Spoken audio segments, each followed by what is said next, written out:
Fala galera, beleza? Muito prazer, meu nome é Orlando, sou professor aqui de matemática da ONG Cursinho Chico Poço, e hoje a gente vai começar aqui com o nosso primeiro assunto, relacionado com grandezas proporcionais, né? E ainda na nossa seção Enem, que é a famosa regra de 3. E o exercício é o seguinte, galera.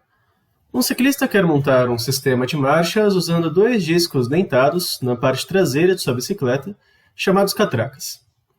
A coroa é o disco dentado que é movimentado pelos pedais da bicicleta, sendo que a corrente transmite esse movimento às catracas, que ficam posicionadas na roda traseira da bicicleta. As diferentes marchas ficam definidas pelos diferentes diâmetros das catracas, que são medidos conforme a indicação na figura. Bom, o ciclista já dispõe de uma catraca com 7 cm de diâmetro e pretende incluir uma segunda catraca, de modo que, à medida em que essa corrente passa por ela, a bicicleta avance 50% a mais do que avançaria se a corrente passasse pela primeira catraca, a cada volta completa dos pedais.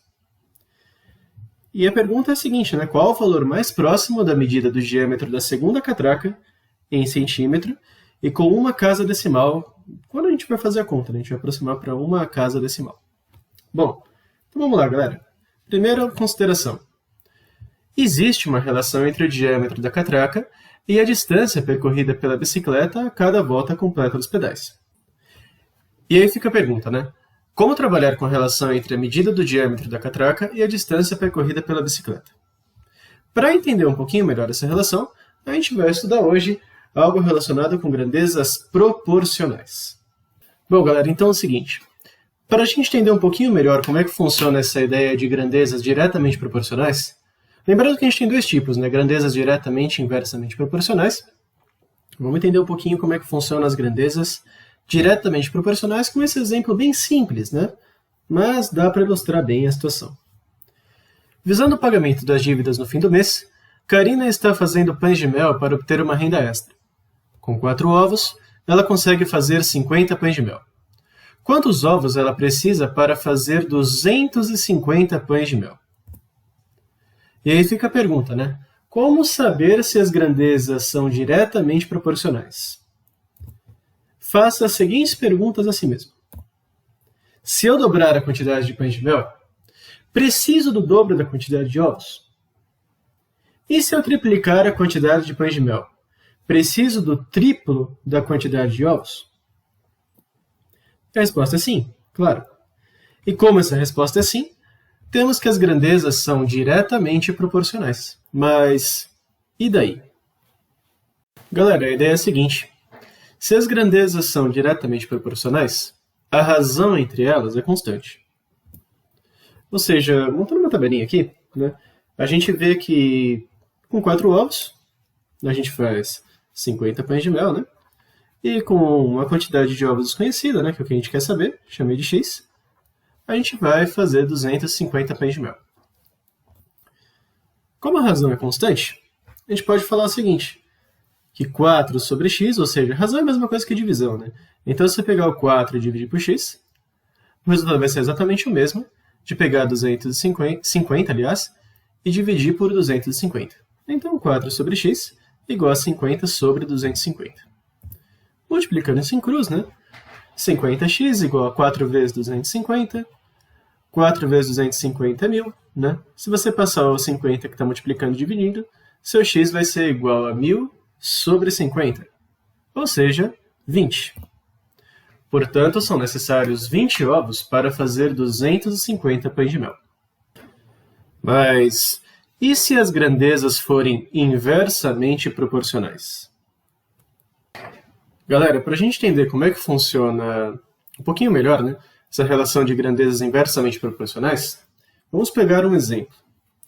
2 torneiras, com mesma vazão, enchem o reservatório em 3 horas.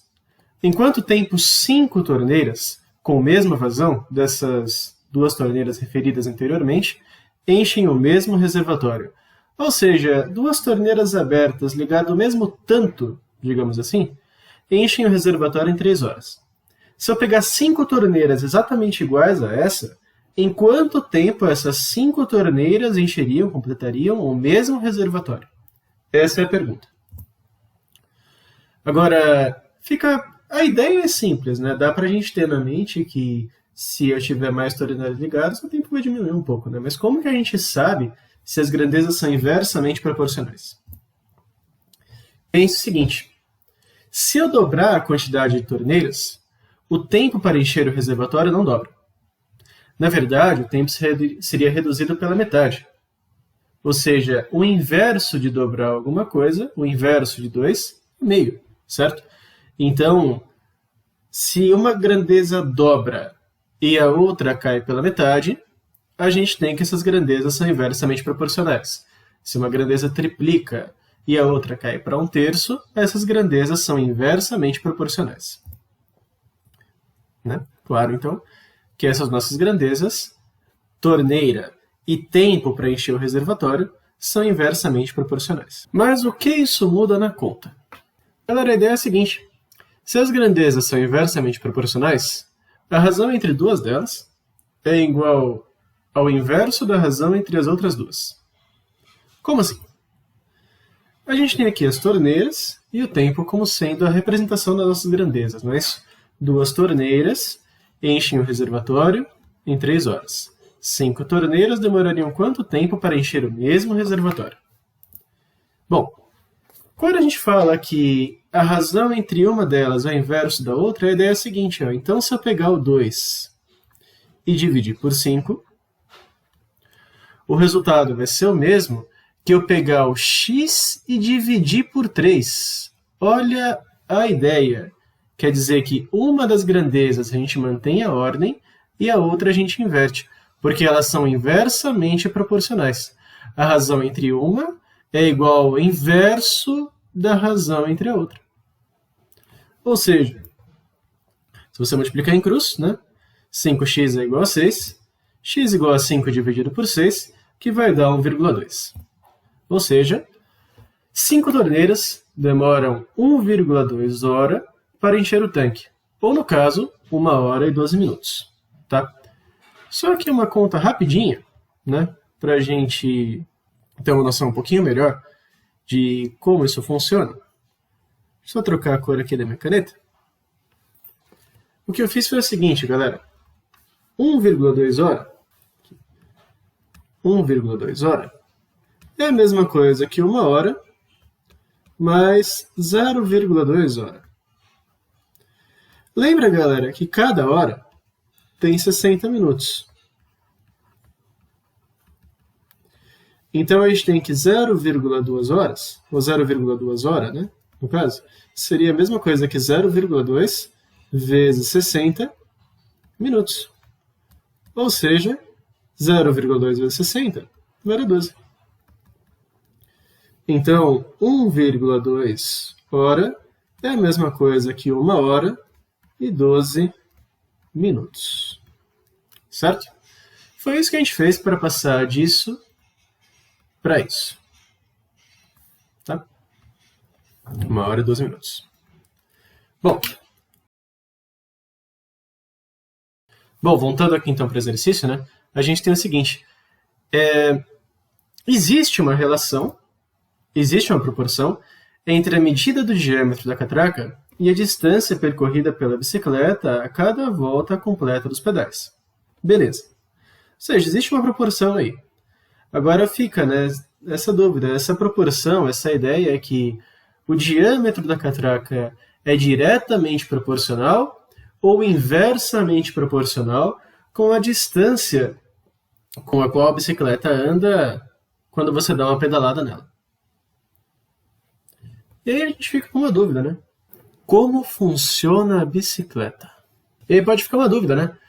Como é que funciona a bicicleta?